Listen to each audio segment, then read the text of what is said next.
Yes, hello students, कैसे हैं आप लोग? I hope you are doing well. Last class में हम metals and non metals study कर रहे थे, तो अभी हम वही कंटिन्यू कर रहे हैं। Metals and non metals, metals and non metals, इसके अंदर हमने प्रीवियस लेक्चर के अंदर स्टडी किया था। हमने यहाँ पर chemical properties of metals, okay. तो केमिकल प्रॉपर्टीज ऑफ मेटल्स के अंदर हमने स्टडी किया था कि इसके ऑक्सीजन के साथ रिएक्शन हमने कंटिन्यू किया था। मेटल ऑक्साइड्स का फॉर्मेशन करते हैं, और मेटल ऑक्साइड्स आपके कैसे होते हैं? बेसिक नेचर के होते हैं, ठीक है ना। तो जो आपके मेटल ऑक्साइड के बाद हमने बात करी थी कि कुछ मेटल ऑक्साइड्स ऐसे होते हैं जो एम्फोटेरिक नेचर के होते हैं। Amphoteric means they can act as acid as well as base, तो ये एसिड एंड बेस दोनों के जैसे बिहेव करते हैं, ठीक है ना। इसके बाद हमने पढ़ा था वहाँ पर रिएक्शन विद एसिड्स, तो एसिड के साथ रिएक्शन करके ये क्या प्रोड्यूस करते हैं? हाइड्रोजन गैस प्रोड्यूस करते हैं डाइल्यूट एसिड्स के साथ, लेकिन नाइट्रिक एसिड के साथ ये हाइड्रोजन गैस प्रोड्यूस नहीं करते हैं, ठीक है ना। तो नाइट्रोजन के साथ जो होते हैं, सॉरी नाइट्रिक एसिड के साथ जो मेटल्स हैं, कौन कौन से मेटल्स हैं जो रिएक्ट करके हाइड्रोजन गैस प्रोड्यूस कर सकती हैं, ठीक है ना, वो है मैग्नीशियम एंड मैंगनीज। तो एक नोट यहाँ पर लगा करके लिख लीजिए उसके अंदर, ठीक है। एक नोट हम इसके अंदर लिखेंगे, magnesium and manganese can produce hydrogen gas with nitric acid, ठीक है, नाइट्रिक एसिड। आप लोगों को पता है कि जो नाइट्रिक एसिड यहाँ पर मिलता है हमें, ये नाइट्रिक एसिड जो होता है ना, आपका स्ट्रॉन्ग ऑक्सीडाइजिंग एजेंट होता है, ठीक है। ये स्ट्रॉन्ग ऑक्सीडाइजिंग एजेंट होता है, इसलिए जो भी हाइड्रोजन गैस प्रोड्यूस होती है उसको ये वाटर में चेंज कर देता है, लेकिन यहाँ पर ऐसा नहीं कर पाता है ये, इसलिए ये नाइट्रिक एसिड क्या करता है? मैग्नीशियम एंड मैंगनीज के साथ हाइड्रोजन गैस को प्रोड्यूस करते हैं, ठीक है। नेक्स्ट हम इसके अंदर बात करते हैं, जो हमारी जो एलिमेंट्स हमने मेटल्स की जो प्रॉपर्टीज पढ़ी उसके बिहाफ पर यहाँ पर एक रिएक्टिविटी ऑर्डर हम प्रिपेयर करते हैं, जिसको बोलते हैं रिएक्टिविटी सीरीज ऑफ मेटल्स, ठीक है। रिएक्टिविटी सीरीज ऑफ मेटल्स हम पढ़ेंगे इसके अंदर, तो नेक्स्ट हेडिंग डाल लीजिए इसके अंदर, रिएक्टिविटी सीरीज ऑफ मेटल्स, ठीक है। तो रिएक्टिविटी सीरीज ऑफ मेटल्स क्या है? It is the order it is the decreasing order और decreasing arrangement of the metals in the decreasing order, ठीक है। तो इसके अंदर एलिमेंट्स को, जो मेटल्स हमने यहाँ पर पढ़ी है, ठीक है, डिफरेंट मेटल्स हमने स्टडी किए केमिकल प्रॉपर्टीज ऑफ मेटल्स के अंदर। तो आप लोगों ने इसके अंदर हमने स्टडी किया था, क्या क्या स्टडी किया था? वो मेटल ऑक्साइड्स के साथ, मतलब ऑक्सीजन के साथ रिएक्शन हमने स्टडी की, उसे नाइट्रिक एसिड के साथ हमने एसिड डाइल्यूट एसिड के साथ रिएक्शन कराए, हमने वाटर के साथ रिएक्शन कराया, हमने यहाँ पर सॉल्ट सॉल्यूशन के साथ रिएक्शन कराया। तो यहाँ पर कुछ मेटल्स हैं जो हाईली रिएक्टिव हैं, कुछ लेस रिएक्टिव हैं, तो इनका एक अरेंजमेंट हमें यहाँ से मिलता है, ठीक है ना, उसको बोलते हैं हम रिएक्टिविटी सीरीज ऑफ मेटल्स। तो डेफिनेशन क्या होती है रिएक्टिविटी सीरीज की? The arrangement of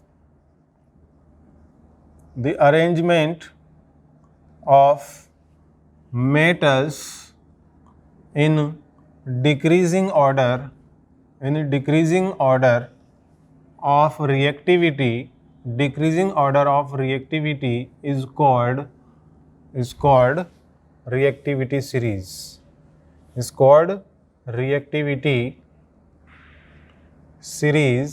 of metals। इसको हम क्या बोलते हैं बेटा? रिएक्टिविटी सीरीज ऑफ मेटल्स, ठीक है। तो ये अरेंजमेंट यहाँ पर किया गया है, ये अरेंजमेंट किसके अकॉर्डिंग किया गया है? On the basis of chemical properties of metals, ठीक है। मेटल्स की जो केमिकल प्रॉपर्टीज है उसके बिहाफ पर इसको अरेंज किया गया है, ठीक है ना। कुछ मेटल्स हैं जिनकी रिएक्टिविटी हाई होती है, किसी की लो होती है, किसी की मॉडरेट होती है, किसी की लीस्ट रिएक्टिव, कोई लीस्ट रिएक्टिव होता है जो केमिकल रिएक्शंस नहीं कर पाते हैं, या फिर ये जो हमने कैरेक्टरिस्टिक रिएक्शंस पढ़ी हैं इनमें से इन रिएक्शंस को ये पॉसिबल नहीं कर पाते हैं, ठीक है ना। तो उनके लिए हम यहाँ पर इन सभी एलिमेंट्स को अरेंज करते हैं, जिससे हमें क्या मिलता है यहाँ पर? Reactivity series of metals. तो आप लोगों ने यहाँ पर देखा है कि जो मेटल्स हैं, डिफरेंट मेटल्स हैं, ठीक है ना, उनको एक सीरीज ऑफ मेटल्स के अंदर हम अरेंज करते हैं, ठीक है। तो थोड़ा सा मैं इसको चेंज कर रहा हूँ, यहाँ पर ये थोड़ा स्पेस बना रहा हूँ मैं इधर। तो इन the decreasing order of reactivity ठीक है, decreasing order of the reactivity of metals, ठीक है, is called reactivity series of metals. तो यहाँ पर एक सीरीज ऑफ मेटल्स हमें केमिकल प्रॉपर्टीज के बिहाफ पर मिलती है, उस टेबल को मैं यहाँ पर लिख रहा हूँ आपके सामने, ठीक है। ओके, ये रिएक्टिविटी सीरीज ऑफ मेटल्स है। इन मेटल्स को हम डिक्रीजिंग ऑर्डर में हम अरेंज करते हैं। तो यहाँ पर देखो टॉप पर कौन है, लिथियम है, ठीक है ना। जब हम टॉप टू बॉटम आते हैं रिएक्टिविटी सीरीज के अंदर, टॉप टू बॉटम आते हैं तो इसके अंदर रिएक्टिविटी क्या होती है, मेटल्स की डिक्रीज होती है। तो रिएक्टिविटी का ही डिक्रीजिंग ऑर्डर है, रिएक्टिविटी इज डिक्रीज्ड, ठीक है। तो रिएक्टिविटी क्या होती है बेटा, टॉप टू बॉटम आते हैं तो डिक्रीज होती है। ओके, तो highly reactive, most reactive metal आपका कौन होता है यहाँ पर, लिथियम होता है। लिथियम जो है इसके अंदर वो क्या होता है बेटा, यहाँ पर मोस्ट रिएक्टिव मेटल है, ठीक है। इसके बाद नीचे आते जाते हैं हम यहाँ पर, तो रिएक्टिविटी क्या होती है, डिक्रीज होती जाती है, डिक्रीज होती जाती है। और फाइनली जो बॉटम में जो एलिमेंट्स यहाँ पर प्रेजेंट है, इसकी जो रिएक्टिविटी वो क्या होती है, सबसे कम होती है। तो ये जो मेटल होगा इसके अंदर वो क्या होगा, यहाँ पर लीस्ट रिएक्टिव होता है, this is least reactive metal. Okay, तो इसमें इस रिएक्टिविटी सीरीज के अंदर यहाँ पर देखो कुछ चीज़ें हैं, पॉइंट है इंपॉर्टेंट, वो क्या है कि हाइड्रोजन इसके अंदर प्रेजेंट है। आप लोगों को पता है कि सारे मेटल्स हैं इसके अंदर, all the elements are metals, but hydrogen is the only non metal present in this reactivity series of metals. So we can say that hydrogen, the reactivity of hydrogen is comparable with the metals, that's why it is placed between the metals. Okay, आप लोगों ने देखा है कि यार जब हम reaction कराते हैं मेटल्स की हाइड्रोजन के साथ, तो हाइड्रोजन से ऊपर वाले जो मेटल्स हैं वो हाइड्रोजन को डाइल्यूट एसिड्स में से डिस्प्लेस कर देते हैं और क्या बनाते हैं, आपके salt and hydrogen gas produce करते हैं। और हाइड्रोजन से नीचे वाले जो एलिमेंट्स हैं, हाइड्रोजन से जो नीचे आते हैं एलिमेंट्स, वो क्या करते हैं, आपके हाइड्रोजन से नीचे वाले जो एलिमेंट्स हैं वो डाइल्यूट एसिड्स में से हाइड्रोजन को डिस्प्लेस नहीं कर पाते हैं, ठीक है ना। कौन, जैसे कॉपर की हमने डाइल्यूट एसिड से रिएक्शन कराई, या फिर मर्क्यूरी कराई, जिंक से कराई, इनके सिल्वर से कराई, गोल्ड से, प्लेटिनम, तो ये हाइड्रोजन गैस प्रोड्यूस नहीं कर पाते। इसका क्या मीनिंग हुआ कि मीन्स ये जो मेटल्स हैं हाइड्रोजन से नीचे वाले, ये लेस रिएक्टिव हैं हाइड्रोजन के कंपेरिजन में, ठीक है। तो यहाँ पर इन एलिमेंट्स को हम बात करते हैं कि 3 कैटेगरीज में इनको डिवाइड किया गया है। जनरली आपके मोर रिएक्टिव नेचर के होते हैं, आपके मोर रिएक्टिव नेचर के होते हैं जो अपर पार्ट में प्रेजेंट है। जो मिडल पार्ट में प्रेजेंट होते हैं ये मॉडरेटली रिएक्टिव मेटल्स होते हैं, इनको हम क्या बोलते हैं बेटा, ये मॉडरेटली रिएक्टिव मेटल हैं।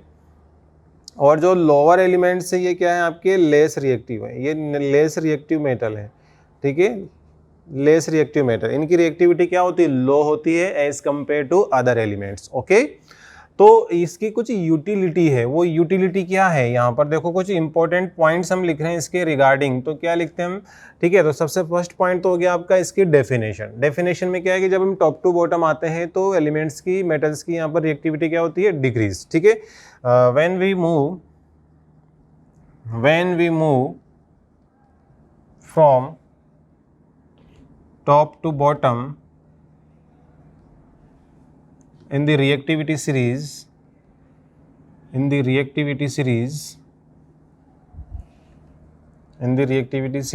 then reactivity of metals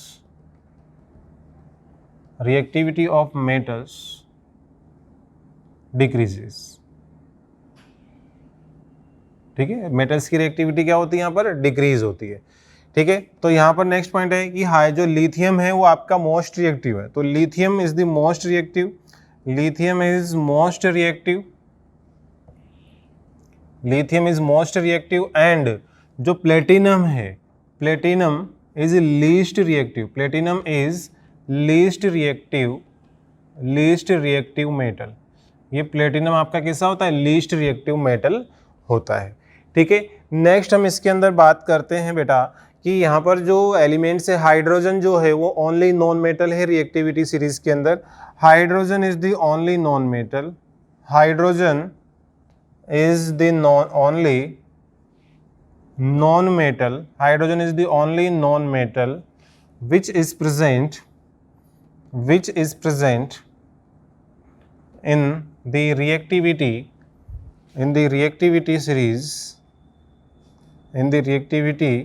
series of metals. ये आपकी रिएक्टिविटी सीरीज के अंदर ओनली नॉन मेटल है, ठीक है। क्यों प्रेजेंट है ये, बिकॉज इसकी जो रिएक्टिविटी है वो कंपेरेबल है विद द मेटल्स, ठीक है। तो मेटल के साथ इसकी रिएक्टिविटी क्या होती है, कंपेरेबल होती है, ठीक है। तो हम क्या लिखेंगे इसके अंदर, the elements which are present above the hydrogen. ठीक है, इससे क्या एस्पेक्ट निकलता है हमारा कि मेटल्स जो हैं, मेटल्स विच आर, मैं शॉर्ट में लिख देता हूँ थोड़ा सा, लैटिन टर्म है, metals which are present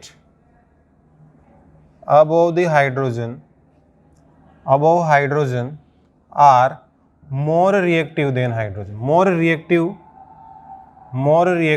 than hydrogen, more reactive than hydrogen। ठीक है ना, they can displace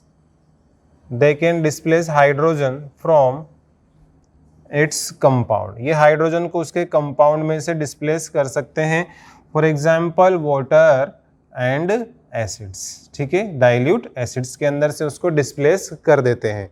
ठीक है, एंड इसके बारे में हम नीचे बात करते हैं कि हाइड्रोजन से जो नीचे प्रेजेंट एलिमेंट, ठीक है, the elements which are present below hydrogen. ठीक है, तो यहाँ पर लिखेंगे metals which are present below hydrogen, hydrogen are less reactive than hydrogen, less reactive than hydrogen. ठीक है, and can not displace hydrogen from its compounds, और उसके कंपाउंड में से वो हाइड्रोजन को डिस्प्लेस नहीं कर सकते। क्यों नहीं कर सकते? बिकॉज हाइड्रोजन का जो रिडक्शन पोटेंशियल है वो ज़्यादा होता है इन एलिमेंट से। मतलब अगर हम बात करें कि हाइड्रोजन इनको रिड्यूस कर सकता है, लेकिन ये जो मेटल्स हैं वो हाइड्रोजन को रिड्यूस नहीं कर सकते। Are you getting my point?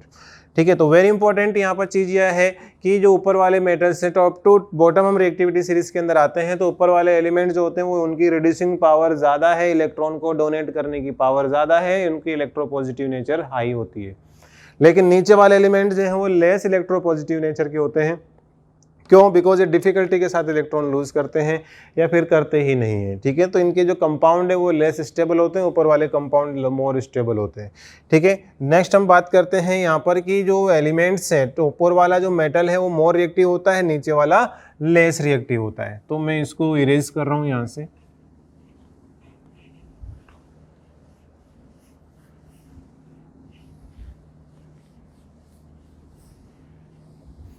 तो इसके अंदर देखो जो एलिमेंट्स ऊपर प्रेजेंट है, अपर पार्ट में प्रेजेंट है, ठीक है, तो जो ऊपर वाला मेटल है वो मोर रिएक्टिव है, लोअर एलिमेंट क्या है, लेस रिएक्टिव है।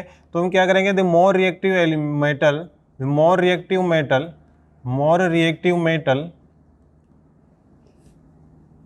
Can displace less reactive metal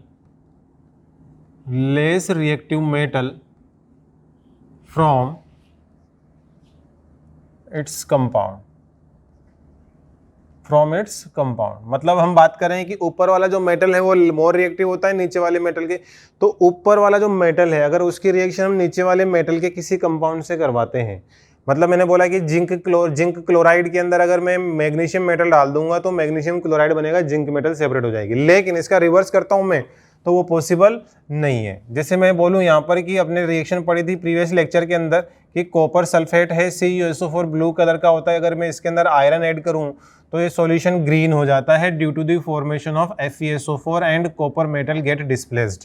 ठीक है, बट मैं इसका रिवर्स करूंगा तो कॉपर, देखो आयरन जो है वो ऊपर प्रेजेंट है, आयरन कहाँ पर प्रेजेंट है, यहाँ पर प्रेजेंट है, लेकिन कॉपर कहाँ पर है, कॉपर यहाँ पर प्रेजेंट है। ठीक है ना, कॉपर लेस रिएक्टिव है किससे, आयरन से, आयरन मोर रिएक्टिव है कॉपर से। तो iron can able to displace copper from the copper sulphate and copper is unable to displace iron from the ferrous sulphate. ये रिएक्शन रिवर्स नहीं हो सकती। मैं उल्टा करूं कि यहाँ पर अगर मैं फेरस सल्फेट के सॉल्यूशन में अगर मैं कॉपर मेटल को ऐड करूंगा तो ये पॉसिबल नहीं है।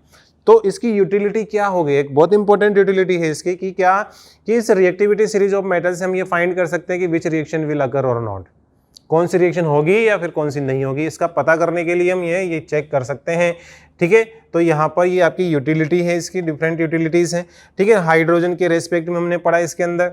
ठीक है, दूसरा हम बात करते हैं हाइड्रोजन का रोल क्या है इसके अंदर। हाइड्रोजन जो है ना एक स्टैंडर्ड एलिमेंट है इसके अंदर, जो इसका यहाँ पर हम बात करते हैं कि इसके ऊपर वाले जो मेटल्स हैं उनका reduction potential negative, more negative होता है, नीचे वालों का पॉजिटिव आ जाता है, ऐसा बोल सकते हैं हम, ठीक है, लेकिन ऐसा नहीं होता। तो यहाँ पर हाइड्रोजन की जो नेचर है वो एक एम्फोटेरिक है, बिकॉज हाइड्रोजन जो है ना इलेक्ट्रॉन लूज भी कर सकता है, एम्फीप्रोटिक इसको बोलते हैं ना, जो इलेक्ट्रॉन लूज भी कर सकता है, इलेक्ट्रॉन गेन भी कर सकता है। ये हाइड्राइड आयन भी बनाता है और ये H+ आयन भी बनाता है, ठीक है ना। तो यहाँ पर इसके नीचे वाले एलिमेंट जो होते हैं ना वो इलेक्ट्रॉन लूज डिफिकल्टी के साथ करते हैं, ठीक है ना, लेकिन हाइड्रोजन की प्रॉपर्टी यूनिक है, वो अलग एलिमेंट है, ठीक है ना, वो कहीं पर भी फिट नहीं होता है इनके साथ, मेटल के साथ, लेकिन फिर भी हमने इसको प्लेस किया है बिकॉज हाइड्रोजन कैटायन का फॉर्मेशन करता है, H+ आयन प्रोड्यूस करता है, वाटर के अंदर भी ये पोलरिटी जनरेट करता है, पॉजिटिव और नेगेटिव पोल बनाता है, ठीक है ना। तो यहाँ पर हमें पता चल रहा है कि जो रिएक्टिविटी सीरीज है उसके अंदर हम यहाँ पर किस तरह से मेटल्स को अरेंज कर सकते हैं, ठीक है। तो बच्चों इसके अंदर यहाँ पर जो है अपने पास ये टॉपिक है, इसके अंदर हम चाहे तो रिएक्टिविटी की सीरीज़ की एक ट्रिक भी लिख सकते हैं, चाहो तो आप, ठीक है ना। तो बेसिकली यहाँ पर जो रिएक्टिविटी सीरीज़ की जो टेबल है उसको हम लर्न करने के लिए एक ट्रिक लिख सकते हैं, ठीक है ना। इसको मैं इरेज कर देता हूँ कम्प्लीटली, नीचे वाला आप लोगों ने नोट कर लिया होगा, ठीक है।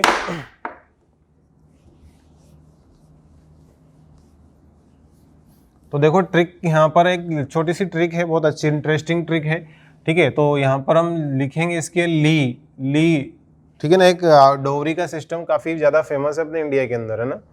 तो ली के बाप ने डोगरी में मांगा काका से, क्या क्या मांगा, ठीक है। ली के बाप ने काका का मतलब कैल्शियम हो गया बेटा, ठीक है। काका से मांगा, क्या क्या मांगा भैया, ठीक है ना, क्या क्या मांगा, अलमीरा,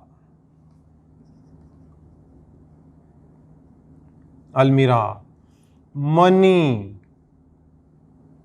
अलमीरा, मनी, जमीन, कार, फ्रिज।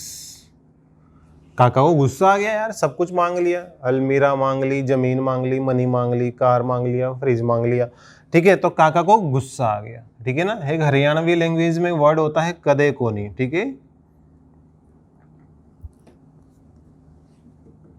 कदे मतलब कैडमियम से है,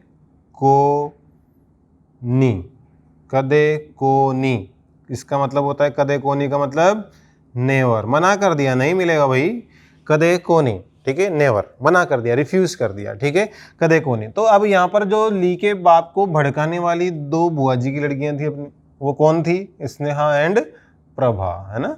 तो काका को गुस्सा आ गया, काका ने बोला स्नेहा एंड प्रभा, स्नेहा प्रभा ही कुटेगी, कुटेगी का मतलब क्या होता है, कॉपर से है यहाँ पर, कुटेगी मतलब पिटेगी, होगी आज और पिटाई, होगी आज और पिटाई,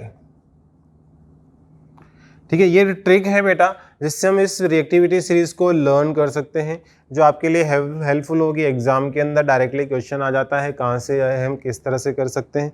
तो यहाँ पर हाई मेटल्स जो ना वो इलेक्ट्रॉन को लूज करते हैं, इलेक्ट्रॉन लूजिंग टेंडेंसी होती है मेटल की, इसलिए मेटल्स को हम बोलते हैं इलेक्ट्रोपॉजिटिव इन नेचर, ठीक है।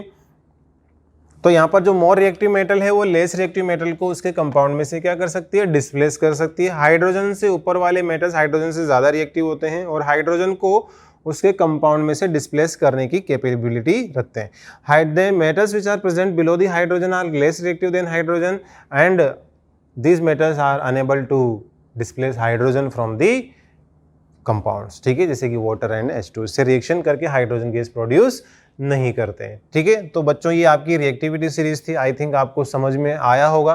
फिर भी इसको रिवाइज करना आप लोग, ठीक है, प्रैक्टिस करना, आपको बहुत सारी चीज़ें क्लियर होंगी। हमने रिएक्टिविटी सीरीज जो आपके केमिकल प्रॉपर्टीज़ हैं उसके अंदर इसको बहुत अच्छे से ब्रीफ में हमने इसको डिटेल में अच्छे से स्टडी किया है, ठीक है, उसको रिलेट करना आप, ठीक है। हमने बोला था कि लिथियम, सोडियम, पोटेशियम जो है वो कोल्ड वाटर से रिएक्शन करते हैं, कैल्शियम कोल्ड एंड हॉट दोनों से करता है, कोल्ड वाटर के साथ स्लो रिएक्शन करता है, फिर नीचे आते हैं बॉइलिंग वाटर से रिएक्शन करते हैं, फिर स्टीम से रिएक्शन करते हैं, फिर स्टीम से भी नहीं करते, फिर रेड हॉट आयरन से रिएक्शन कराते हैं, फिर ऐसे नीचे नीचे चलते जाते हैं, रिएक्टिविटी डिक्रीज होती जाती है।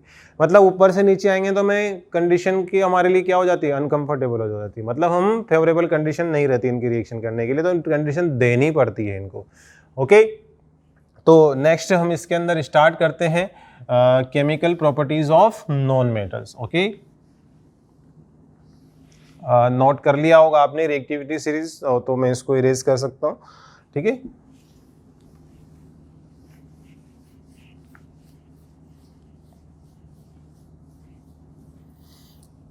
चलिए तो नेक्स्ट अपने पास यहां पर है chemical properties of non metals.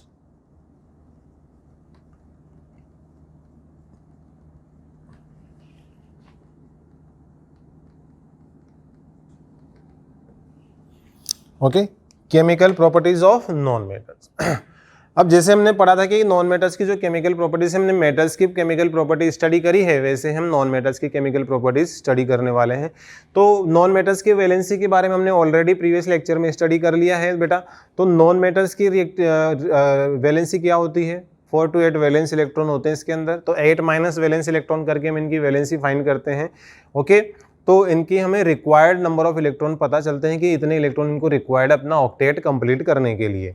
ठीक है, तो उससे हमें इनकी वैलेंसी के बारे में पता चलता है, इनकी कंबाइनिंग कैपेसिटी के बारे में हमें पता चलता है। ओके, तो यहाँ पर फर्स्ट जो रिएक्शन है इनकी केमिकल प्रॉपर्टीज के अंदर, रिएक्शन विद ऑक्सीजन, जैसे हमने मेटल्स के अंदर किया था रिएक्शन विद ऑक्सीजन, ऑक्सीजन के साथ इनकी रिएक्शन कराएंगे।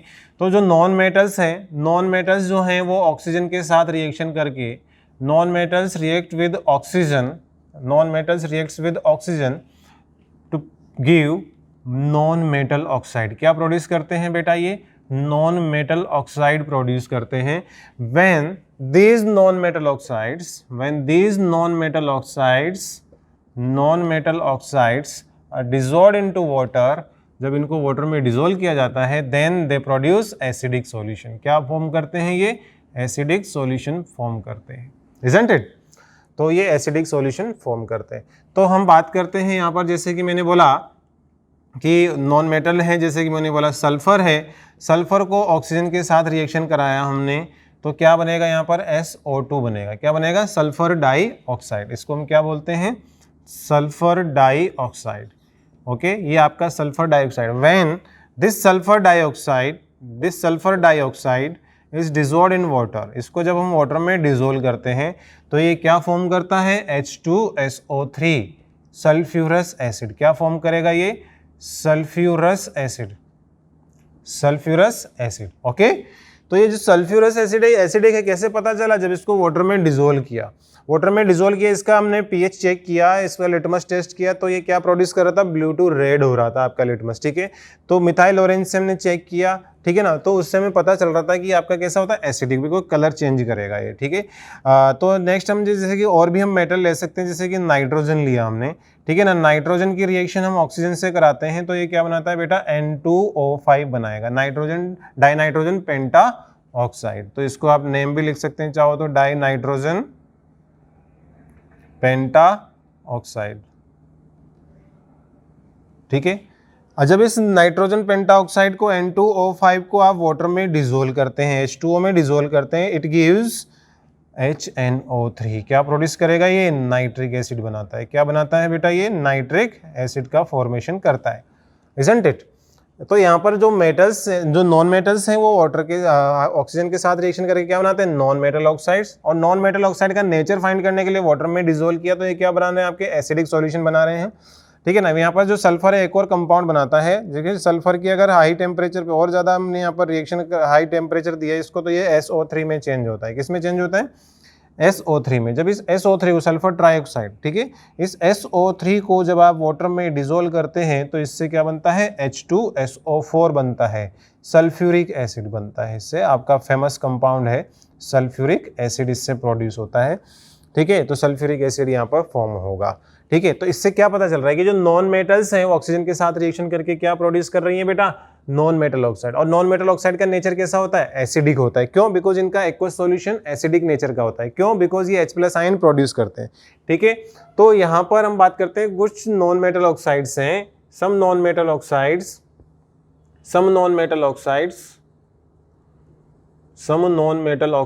जो होते हैं आर न्यूट्रल इन नेचर। कैसे होते हैं ये? न्यूट्रल इन नेचर, ये न्यूट्रल होते हैं।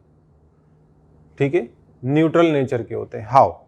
जैसे कौन कौन से होते हैं, for example carbon monoxide, nitric oxide, nitrous oxide, water, H2O etcetera. ये जो ऑक्साइड्स हैं आपके कैसे होते हैं, न्यूट्रल नेचर के होते हैं। ओके, ये न्यूट्रल होते हैं, मतलब इनके यहाँ कोई पीएच नहीं होता। जैसे वाटर न्यूट्रल है, आपको पता है कि इसका पीएच 7 होता है। कार्बन मोनोऑक्साइड भी न्यूट्रल गैस होती है, नाइट्रिक ऑक्साइड न्यूट्रल होती है, नाइट्रस ऑक्साइड आपका न्यूट्रल होता है, मतलब इनकी पीएच क्या होती है, एग्जैक्ट 7 होती है। मतलब इनको वाटर में डिसोल्व करेंगे तब भी इनकी पीएच क्या आ जाएगी, एग्जैक्ट 7 आएगी, मतलब no change in the litmus और एनी इंडिकेटर। ठीक है, तो ये नॉन मेटल ऑक्साइड्स होते हैं आपके, कैसे होते हैं, न्यूट्रल होते हैं। नेक्स्ट रिएक्शन की हम बात करते हैं, इसके अंदर सेकंड रिएक्शन की अगर हम बात करेंगे तो रिएक्शन विद, हमने वहां पर पढ़ा था reaction with water, reaction with water. तो जो नॉन मेटल है वो वाटर से रिएक्शन नहीं करती है। फर्स्ट थिंग, क्यों नहीं करती है, बिकॉज हाइड्रोजन जो होता है ना बेटा वो मोस्ट रिएक्टिव नॉन मेटल है, और हाइड्रोजन के अलावा जितने भी नॉन मेटल है वो हाइड्रोजन से लेस रिएक्टिव है, that's why only reason. Okay मेरे लाल, तो यहाँ पर देखो रिएक्शन विद वाटर, वाटर के साथ ये रिएक्शन नहीं कर सकती। क्यों नहीं कर सकती, because hydrogen is the most reactive non metal. आप लोगों को पता है रिएक्टिविटी सीरीज में हाइड्रोजन आता है आपका, ठीक है ना, लेकिन कोई अदर नॉन मेटल तो नहीं आता ना, ठीक है ना। तो रिएक्टिविटी सीरीज के अंदर यही इसके जो रिएक्टिविटी वो सबसे ज़्यादा होती है, तो हाइड्रोजन जो है उसको डिस्प्लेस नहीं कर पाते हैं अदर नॉन मेटल्स। ठीक है, तो यहाँ पर आप चाहो तो ये भी मेंशन कर सकते हैं, तो यहाँ पर लिख लीजिए इसके अंदर non metals are unable to displace hydrogen from water, so do not give hydrogen gas. इसलिए हाइड्रोजन गैस प्रोड्यूस नहीं करते हैं, हाइड्रोजन गैस, ये हाइड्रोजन गैस प्रोड्यूस नहीं करते हैं। ओके, करा करके देख लीजिए रिएक्शन, क्लोरीन मिक्स कर दो वाटर के अंदर, रिएक्शन नहीं होगी। ठीक है, क्यों नहीं होगी, देखो नॉन मेटल हाइड्रोजन से रिएक्शन नहीं करेगी, वाटर से, मतलब वाटर के अंदर जो हाइड्रोजन है वहाँ पर जो बॉन्ड है वो ज़्यादा स्ट्रॉन्ग है। ठीक है, तो रिएक्शन नहीं करते हैं। थर्ड रिएक्शन की हम बात करते हैं, reaction with dilute acids, reaction with dilute acids. Dilute acids जैसे कि HCl और H2SO4। ठीक है, तो नॉन मेटल्स जो हैं वो डाइल्यूट HCl एंड यहाँ पर हम कौन सा लेते हैं, डाइल्यूट H2SO4। तो नॉन मेटल इनसे रिएक्शन नहीं कर पाती है। क्यों नहीं कर पाती है, they do not react with dilute HCl और H2SO4 and do not give hydrogen gas. Again same reason है, एक भी हाइड्रोजन की रिएक्टिविटी क्या होती है, हाई होती है अदर नॉन मेटल के कंपेरिजन में। तो मोर रिएक्टिव लेस रिएक्टिव को हटा सकता है, लेकिन लेस रिएक्टिव मोर रिएक्टिव को डिस्प्लेस नहीं कर सकता। You know about this. Okay, तो यहाँ पर भी सेम रीजन आएगा क्या, कि non metals do not produce hydrogen gas with dilute HCl और H2SO4। ठीक है ना, ये रिएक्शन नहीं करते हैं क्योंकि, ठीक है ना, ये हाइड्रोजन गैस प्रोड्यूस नहीं करेंगे। पॉइंट नंबर, रिएक्शन नंबर 4, ठीक है, reaction with salt solution, salt solution. जो नॉन मेटल्स है वो एक more reactive non metal, less reactive non metal को डिस्प्लेस कर सकती है। जैसा मेटल के लिए होता है ना, वैसा नॉन मेटल के लिए भी वो ट्रू है। ठीक है ना, तो यहाँ पर जो हम पढ़ रहे हैं इनके अंदर, तो रिएक्शन विद सॉल्ट सॉल्यूशन, तो यहाँ पर हम लिख सकते हैं the more reactive non metal can displace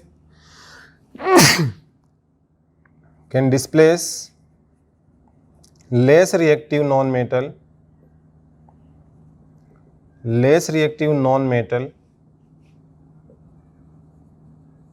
from